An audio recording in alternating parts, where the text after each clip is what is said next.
독일로 돌아가지 않고 한국에서 변호사 생활을 해야 할까라고 친구와 얘기 나누는 독일 여성. 한국을 첫 방문한 독일 미녀 변호사가 강한 어조로 이야기하고 있습니다. 한국의 어떤 점 때문에 이렇게 흥분을 하면서 이야기하게 되었을까요? 그녀의 이야기를 시작합니다. 안녕하세요. 저는 독일 뮌헨에 살고 있는 알리나라고 해요. 지식 재산 분야에 관련된 일을 하는 변호사인데 유럽 특허청이 뮌헨에 있어서 이곳에서 일하고 있어요. 얼마 전 지식 재산 관련 협력 포럼에 참석하기 위해 유럽의 특허 관련 변호사 변리사들과 함께 처음으로 한국을 방문하게 되었답니다. 2023년에 한국이 유럽 특허청에 출원한 특허 지수가 상위 5개국에 포함되어 있거든요. 그래서 한국과 EU 특허 관련 업무가 더욱 긴밀해지고 있는 상황이에요. 포럼이 끝나면 마침 어릴 적 고향 친구인 엠마가 한국에서 박사 학위를 취득하고 교수로 일하고 있어서 휴가를 엠마와 함께 보내기로 했답니다. 한국 방문이 처음이라서 엄청 설레었어요. 독일에서도 한국 문화가 인기도 있고 동양의 나라 방문은 처음이라서 신기하기도 하고 흥분됐어요. 제가 들려드릴 이야기는 특허청에서 포럼이 끝난 후 한국에서 친구 엠마와 보냈던 휴가와 관련된 건데요. 한국 분들께서 가지고 계신 독일에 대한 이미지를 깨는 거라서 죄송하다는 말씀을 드려야 할 것 같네요. 여러분은 독일하면 어떤 것이 떠오르시나요? 독일 자동차, 독일 축구, 독일 맥주 그리고 여자분들은 독일 주방용품 등을 많이 떠오르실 텐데요. 독일에 대해서 꽤 좋은 이미지를 가지고 계신 한국 분들이 많다고 알고 있거든요. 제가 독일의 실상을 얘기하면 다들 놀라실 것 같고 독일 이미지가 와장창 깨질 텐데 미리 사과드릴게요. 제가 포럼 참석 이후 독일로 돌아가지 않고 한국에서 휴가를 보내기로 한 건 친구 때문이에요.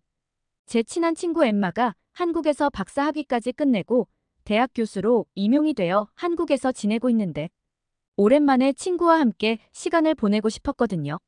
서로 공부하고 일하느라 만날 시간이 없어서 엠마를 만난 지도 4년이 넘은 것 같아요. 명소뿐만 아니라 일반적으로 한국 사람들이 많이 가는 동네 맛집이나 동네 공원 등을 가보자고 했어요. 유명 관광지보다는 일상의 소소한 것들이 한국을 더 느낄 수 있을 것 같았거든요. 제 친구도 한국에 와서 죽어라 공부하고 연구를 해야 해서 많이 즐기지 못했다고 하더라고요.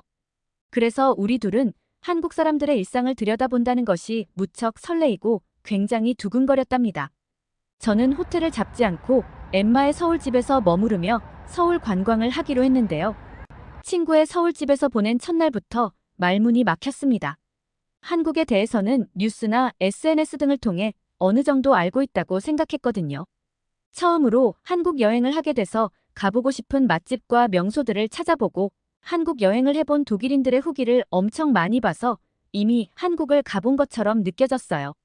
특히 친구 엠마가 있으니까 마음 든든했어요. 그런데 직접 경험해본 한국은 상상을 초월했습니다. 이게 일반적인 한국인들의 일상이라면 한국은 완전 판타지 소설이나 드라마 속의 생활을 하고 있구나라고 생각할 정도였어요. 제가 무엇 때문에 이렇게 놀랐는지 궁금하시죠? 포럼이 끝나고 서울에 와서 짐을 풀기 위해 친구 아파트에 갔어요. 여기에서 1차로 충격받았답니다. 친구가 열쇠도 없이 아파트 현관문에서 번호를 누르니 문이 열리더라고요. 너무 놀랐답니다.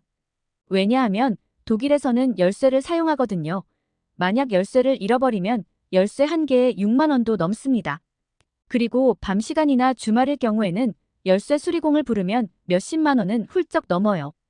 그래서 항상 가방에 열쇠가 들어있고 만약 잃어버릴 경우에 대비해서 여유분 열쇠를 다른 곳에 놔둡니다. 여러분은 믿지 않겠지만 독일에는 열쇠를 잃어버렸을 때 비용이 많이 들기 때문에 열쇠보험도 있답니다. 저도 학생 때 열쇠를 잃어버려서 엄마한테 혼난 적도 있어요. 한국에 오기 전에는 열쇠 가지고 다니는 것이 당연하다고 생각했는데 한국 아파트를 경험하고서는 한국은 독일보다 미래시대에 살고 있다고 생각됐어요. 독일은 얼마나 낙후된 시대에 살고 있는 걸까요? 한숨이 나오네요. 독일이 스마트 도어락이 있는지 알 텐데 왜 열쇠를 고집하면서 생활하는지 궁금해졌어요. 친구도 강의 준비하고 연구하는 게 있어서 많이 바빴었다고 해요. 그래서 먹을 것을 준비 못했다면서 내일 아침은 한국식으로 누룽지를 끓여주겠다네요. 누룽지가 떨어져서 지금 택배 주문한다는 거예요.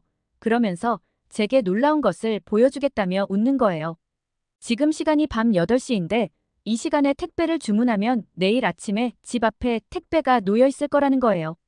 애가 나를 바보를 생각하거나 요즘 바쁘다더니 실성한 줄 알았습니다. 말도 안 되는 얘기고 있을 수 없는 얘기잖아요. 그래서 제가 거짓말하지 말고 마트에 가자고 했어요. 그랬더니 마트는 다음에 구경하자고 하는 거예요. 휴대폰으로 금방 누룽지를 주문하더니 내일 아침 새벽에 도착해 있을 거니까 두고 보라고 하는 거예요. 그런데 새벽 시간에 집 앞에 택배를 두고 간다면 누가 가져가지는 않느냐고 물었더니 한국은 전혀 그런 일이 없다고 했어요. 믿기지 않았지만 두고 보기로 했어요. 다음 날 아침 친구가 일어나자마자 현관문을 열고 나가더라고요. 그리고는 택배를 들고 들어오면서 저한테 택배 봉투를 보여줬어요. 친구가 배송기사님이 배송 완료가 되었다고 사진까지 첨부해서 보내준 문자를 보여주더라고요. 정말 기절할 뻔했어요. 한국은 우주로 로켓이 날아갈 정도로 빠르게 배송한다고 하더라고요. 이렇게 새벽 배송으로 물건을 받을 수도 있고 일반 택배도 하루나 이틀 후면 다 받는다고 하는 거예요. 친구 엠마도 한국에 와서 가장 놀라운 것 중 하나가 택배 시스템이었다고 해요. 처음에는 친구도 정말 충격받았다고 하더라고요. 독일은 택배가 편리하게 잘 도착할 때도 있지만 내 집 현관문까지 제대로 배송된다는 보장이 없어요. 집에 있었는데도 불구하고 부재 중이라면서 택배가 반송되기도 하고 엉뚱한 곳에 두고서 찾아가라고 문자가 오기도 합니다. 그러면 집에서 몇십 분 걸리는 곳으로 찾으러 가서 무거운 짐을 낑낑거리고 가져올 때도 있어요.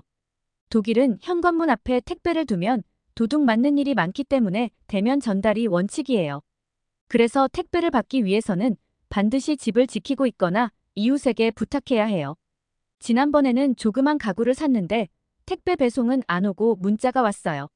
물건이 지역 물류센터에 보관 중이며 제가 물류센터로 찾으러 가겠다며 배송 옵션을 변경했다는 거예요.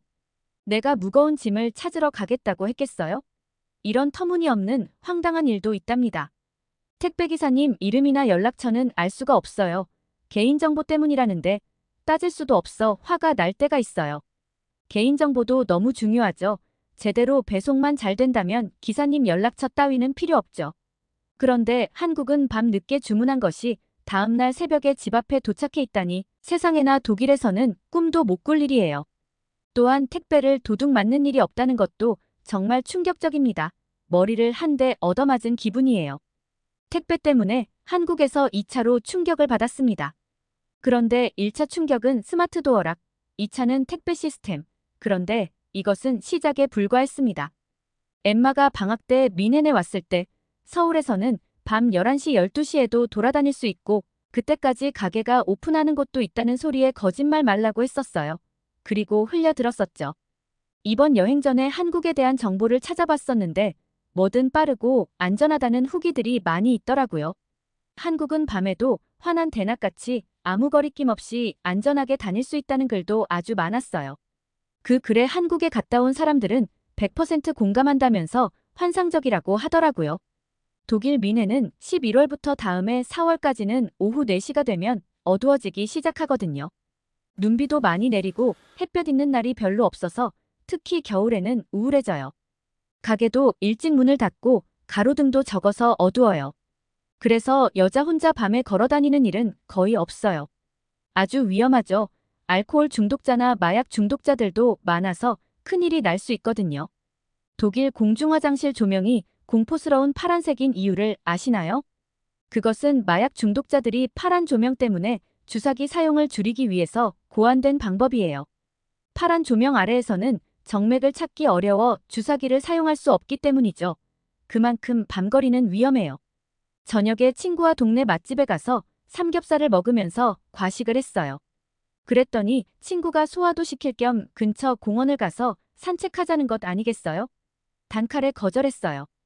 밤 10시가 다 됐는데 무슨 산책이냐며 위험하니까 집에 가자고 했어요. 그렇지 않아도 이 시간까지 가게들이 문을 열고 휘황찬란한 불빛이 신기하기는 했지만 이 늦은 시간에 산책을 하고 운동을 하는 것은 독일에서는 무서워서 꿈도 못 꾸거든요. 그런데 친구가 한국은 안전하니까 괜찮다는 거예요. 그날 약간의 이슬비가 내렸다 그쳤다 했거든요. 늦은 시간이었고 약간의 비도 내렸어서 사람이 별로 없더라고요.